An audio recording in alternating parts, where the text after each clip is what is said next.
The Battle of Thermopylae is one of the most famous battles in history. It is what inspired the famous 300 movie. It took place in 480 BC during the second Persian invasion of Greece. What makes this battle so well remembered is not just the fighting itself, but the courage shown by a small group of Spartan soldiers who stood up against a much larger Persian army. Even though the Spartans knew that they were outnumbered, they chose to make a stand, and while it isn't as dramatic as the movie in that there weren't just 300 Spartans, they were accompanied by other Greek soldiers, it is still a very important battle that had lasting effects. So let's explore what led to the battle, what happened during the fight, and why it still matters today in this video.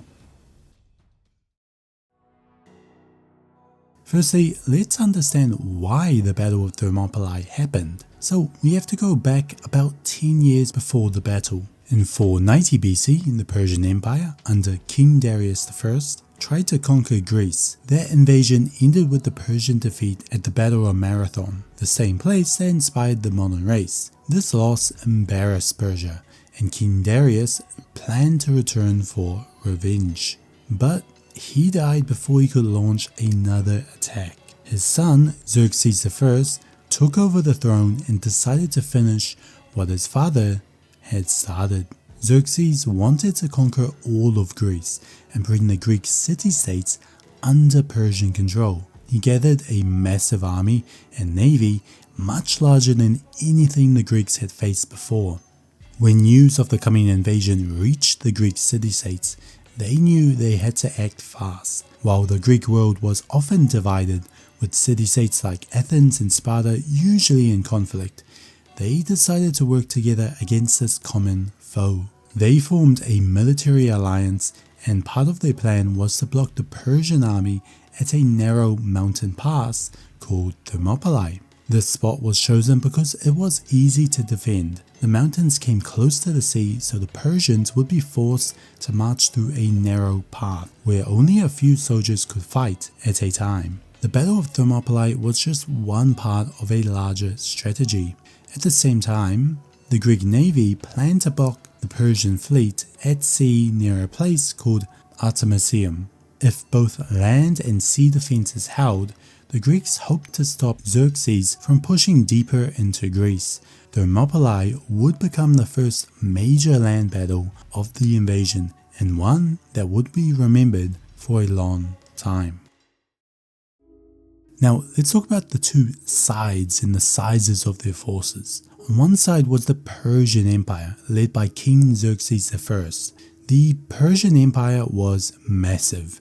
Ancient sources like Herodotus claim that Xerxes brought over 2 million soldiers, but modern historians believe that this number was much smaller, likely between 100,000 to 300,000 troops. But even at that lower estimate, it is still one of the largest armies ever assembled at that time.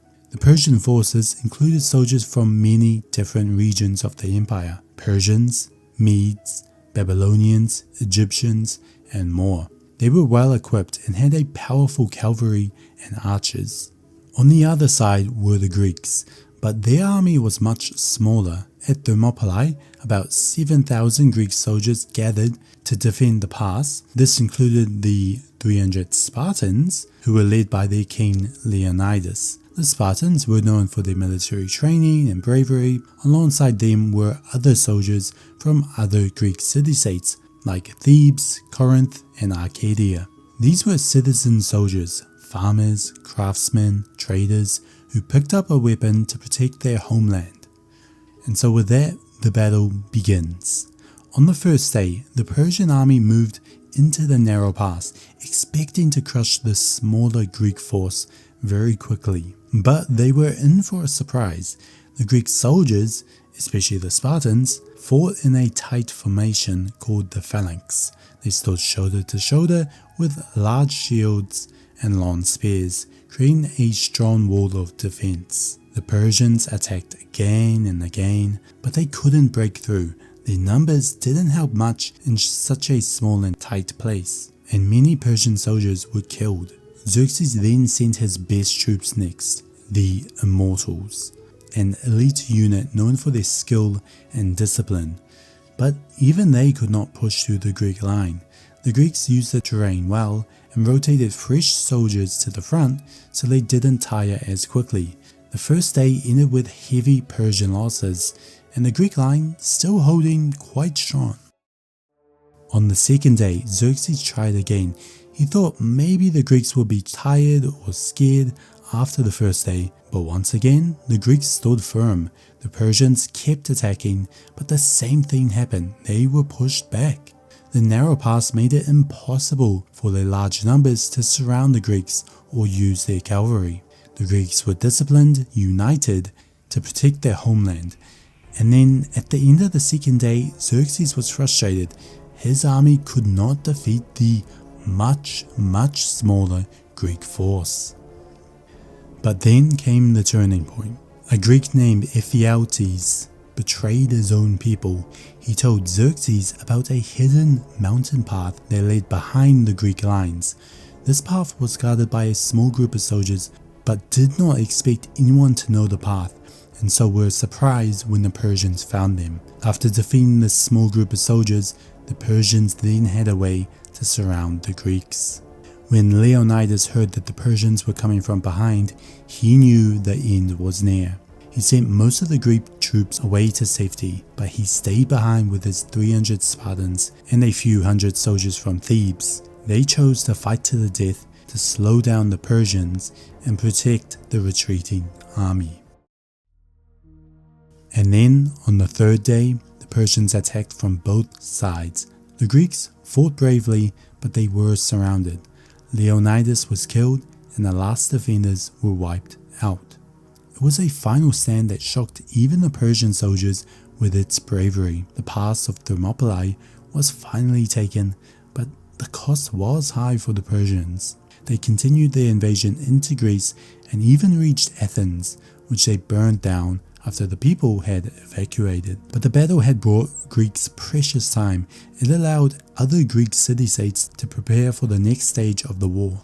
Soon after, the Greeks would go on to win important battles like the navy battle at Salamis and the land battle at Plataea. These victories eventually forced the Persians to retreat and end their invasion of Greece.